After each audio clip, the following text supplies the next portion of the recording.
Olá, bom dia. Bom dia, paz do Senhor, como vocês estão, como tem passado? Hoje foi o dia que o Senhor fez, vamos alegrar nele. Hoje nós vamos continuar a leitura do livro de Ezequiel. Vamos lá, vamos começar? Hoje nós vamos ler Ezequiel 33. Bom dia, meu povo, a paz. Glória a Deus. Vamos lá, vamos começar? Glória a Deus, meu povo, bom dia. Ezequiel 33. O dever do verdadeiro atalaia. A palavra do Senhor veio a mim dizendo: Filho do homem, fale com os filhos do seu povo e diga-lhes: quando eu fizer um exército de inimigos sobre uma terra e o povo dessa terra escolher um homem no meio deles e o constituir sobre o seu atalaia. E se houver um inimigo que se aproxima, esse atalaia tocar a trombeta e avisar o povo, então aquele que ouvir o som da trombeta e não se der por avisado, se o inimigo vier a bater, este será responsável por sua própria morte. Ele ouviu o som da trombeta e não se deu por avisado, será responsável por sua própria morte. Se ele tivesse dado atenção ao aviso, salvaria a sua vida.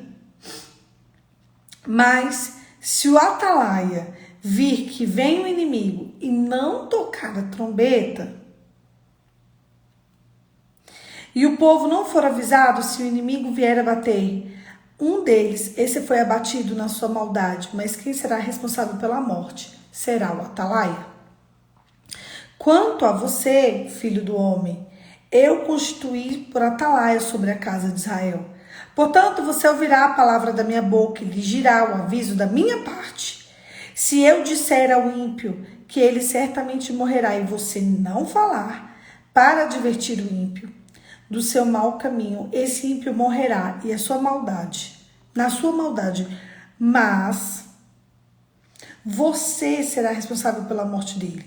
Mas se você falar o ímpio para o avisar do seu mau caminho, para que ele se converta e se ele não se converter do seu caminho, esse ímpio morrerá na sua maldade, mas você terá salvo a sua vida.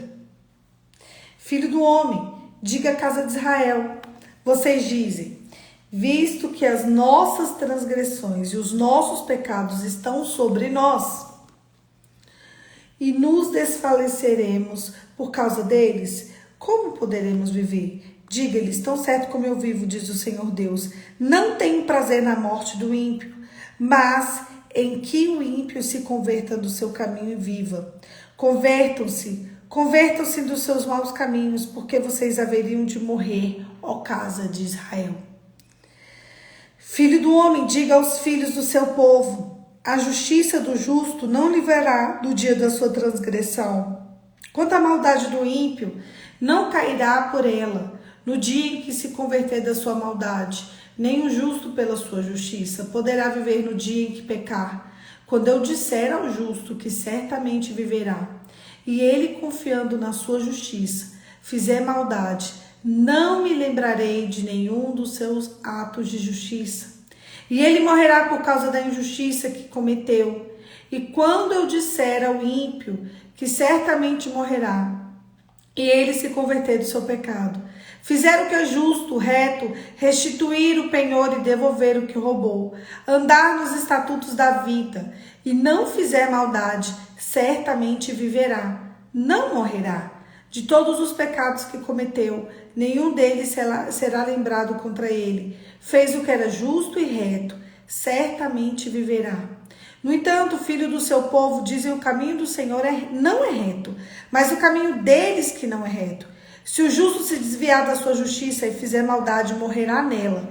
E se o ímpio se converter da sua maldade e fizer o que é justo e reto, por causa desses atos viverá. No entanto, vocês dizem: o caminho do Senhor não é reto, mas eu julgarei cada um segundo o seu caminho, ó casa de Israel. A queda de Jerusalém, as suas causas. No 12º ano, no do nosso exílio, aos 5 dias do 10º mês, veio a mim um sobrevivente de Jerusalém, dizendo: a cidade caiu. Ora, na tarde do dia anterior, antes da chegada desse sobrevivente, a mão do Senhor havia estado sobre mim, e eu recuperei a fala. Assim, pela manhã, antes de chegar naquele homem, eu havia recuperado a fala e não fiquei mais em silêncio.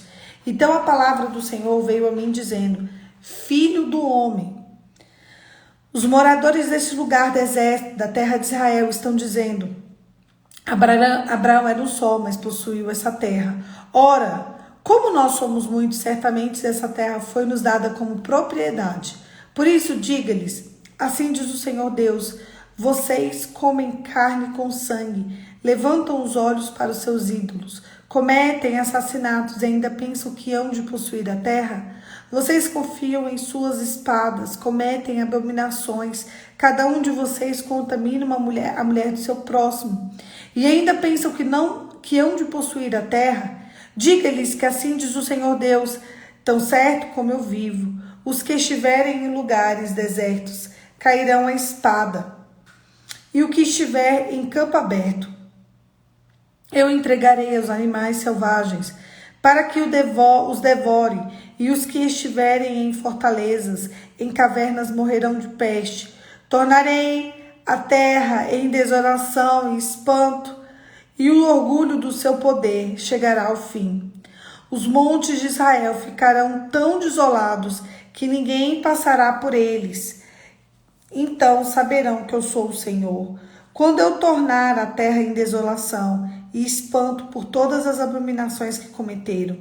Quanto a você, filho do homem, os filhos do seu povo falam de você junto às paredes e nas portas das casas, dizendo um ao outro, cada um ao seu irmão: venham, vamos ouvir a palavra que procede do Senhor. E eles vêm até você, como o povo costuma vir. Assentam-se diante de você, como meu povo, e ouvem as tuas palavras, mas não as põem em prática. Com a boca professam muito amor, mas com o coração deles só ambição e lucro.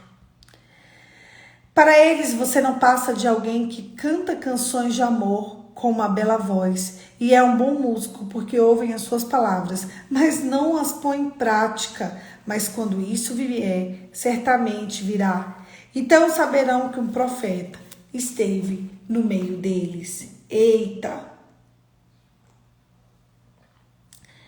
Deus, ele levanta profetas sobre a terra. E o que mais me deixa triste é que agora alguns, profetas, eles só querem profetizar coisas boas. Sabe por quê? Nós temos uma abundância de palavras, uma abundância de profecias tão grande, tão enorme. Que é assim, aqui não profetizou o que era bom, eu vou para ali. Ali também não profetizou o que era bom para mim, eu vou para colar. Então assim, as pessoas, elas não têm se convertido. Porque a conversão, ela só vem de você olhar os seus pecados e falar assim: eu tô errado. E quando você fala, quando você admite que você tá errado, é quebra de tantas coisas, quebra de orgulho, quebra de soberba, quebra de altivez. Você acha que o ser humano quer se quebrar? Ele não quer. Mas eu posso explicar para vocês de onde vem a verdadeira palavra, de onde vem a verdadeira profecia, é de conhecer as Escrituras. Sabe por quê? Que a gente não conhece as Escrituras é porque a gente não vive ela. O dia que eu e você passarmos a conhecer as Escrituras, passarmos a ver, ouvir, entender a palavra, nós vamos ter um futuro completamente diferente. Eu e você precisamos urgentemente, sério, de conhecer as Escrituras. Aqui vem a verdadeira palavra, que vem a verdadeira sabedoria. Poliana, eu estou precisando de uma palavra de conforto, aqui tem. Eu preciso de ódio de chinelada, tem também. Eu preciso de uma palavra que me traga paz, sim. Direção, sim. Tudo aqui tem. A verdadeira profecia, ela está na palavra. O verdadeiro profeta são aqueles que escreveram a palavra. Cristo, o Cristo revelado está aqui. E as pessoas se apartam da palavra. Sabe por quê? Porque não tem interesse nenhum do inimigo da sua alma e da minha alma para que a gente conheça as Escrituras. Porque quanto mais a gente conhecer as Escrituras, mais santos seremos. Mais santos seremos. O final do texto, ele é tão interessante, ele diz assim, o que você fala na boca do ímpio, nos ouvidos do ímpio, soa como uma música. É algo que ele escuta, se emociona e vai embora. Gente, isso é tão real, isso é tão forte. Às vezes você fala com uma pessoa, olha, isso, isso, isso. É como uma música. Ele sabe o que tem que fazer. Eu converso com muitas pessoas. Direto, as mulheres viram pra mim e falam assim, olha, eu sabia o que eu tinha que fazer, mas eu não fazia. E aí, ó, estraguei minha saúde, estraguei minha vida financeira, eu estraguei meu casamento, eu estraguei meus filhos, mas eu sabia o que tinha que fazer. Sabe, a verdade é como uma boa música. A verdade, ela vai cantada, ela emociona. Você ainda fala, eu vou fazer. Mas quando chega na hora, você não faz. Sabe por quê? Porque o nosso coração, ele se inclina à maldade. Para que a bondade entre dentro, para que a bondade, ela seja exercida por nós, a gente precisa de uma coisinha chamada conversão. Eu e você precisamos de um coração convertido ao Pai. Nós precisamos de um coração que se converteu dos seus maus caminhos. Se eu perguntar para você, qual é o teu processo de conversão, você consegue me contar? Qual é a tua história de conversão? Você consegue falar para mim? Como que você se converteu? E o que aconteceu de lá para cá? Existe essa possibilidade de você me contar, me revelar como foi o seu processo e como é a sua vida agora com Cristo? Porque sem conversão, ninguém vai conseguir ter santidade. E sem santidade, ninguém verá o Senhor. Sabe? É uma geração que tem muitas belas canções. Até palavras bonitas. Deus vai fazer. Jesus vai dar vitória. Eu mesma falo direto. Vamos embora, que quem dá a vitória é Jesus. Bora, Jesus deu a vitória, Jesus vai dar a vitória, e a gente só fica nesse negócio da vitória. E a gente tem a falsa sensação de que estamos perto de Deus, sendo que não estamos. Volta para casa, filho. Volta para casa. Existe um pai te esperando. O pai, ele está paradinho ali, ó, esperando você voltar para casa. E quando você voltar, eu te garanto que você vai ser recebido com amor. Mas você precisa se converter. A palavra de hoje diz assim, se o mal se converter dos seus maus caminhos, ele não morre. Ele não morre, ele vai viver. Porque ele vai viver para minha glória. Para que glória você vive? Para a sua? Para dos outros? Ou para a glória de Deus? Quando as pessoas te encontram na rua, elas sabem que você tem um testemunho? As pessoas veem em você um testemunho? As pessoas veem em você alguém disposto a testemunhar a boa obra? As pessoas sabem que Deus existe porque te conhece ou não? É impossível um cristão existir sem um testemunho. É impossível uma pessoa olhar pra gente e falar assim, Deus não existe. Quem está perto de você tem que ter certeza que Deus existe porque você existe. Porque você está por perto. E porque você viveu tantas coisas com Deus. Mas tantas coisas com Deus. Que ali eles vão aprender quem é o Senhor. Começa a mostrar ao mundo a beleza da santidade de Deus. Você sabe o que o Senhor mais quer, o que Ele mais deseja?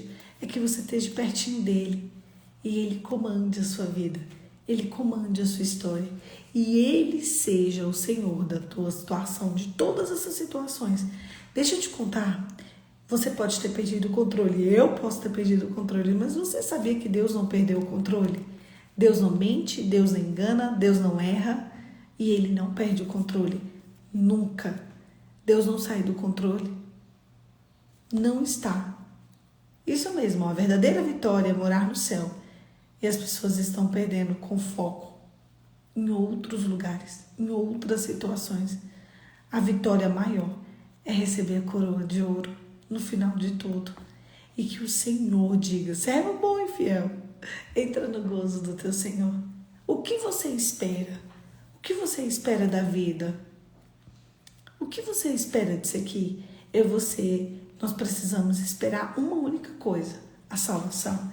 E ela é um presente que vai ser entregue por nós, por causa de Cristo. E porque Ele morreu e ressuscitou na cruz. E porque servimos a Ele. Porque estamos com Ele. Porque não negamos a nossa fé. É para os que não negam a sua fé. E aí sim, eles serão coroados de glória, de graça e de misericórdia. Feche seus olhos e vamos orar, Pai. Em nome de Jesus, nos ache aqui nesse lugar. Encontre o nosso coração te amando, te adorando, te bendizendo, declarando que Jesus é o nosso único e suficiente Salvador, declarando que o Senhor é bom e as suas misericórdias se renovam a cada manhã. Senhor, implanta a esperança no nosso coração, muda nossa sorte, muda nossa história, nos leve a águas de descanso onde possamos nos abastecer da Tua presença, em nome de Jesus. Amém. Amém, queridos. Um beijo. Deus abençoe e até amanhã. Amanhã, 5h45, eu tô aqui pra gente continuar esse devocional, se Deus quiser, com a bênção do Pai. E que Ele encontre seu coração hoje, amando e desejando Ele em espírito e em verdade. Em nome de Jesus. Um beijo, gente. Um dia abençoado. Um dia cheio de boas novas. E que você possa refletir a glória de Deus. Deus abençoe e até amanhã.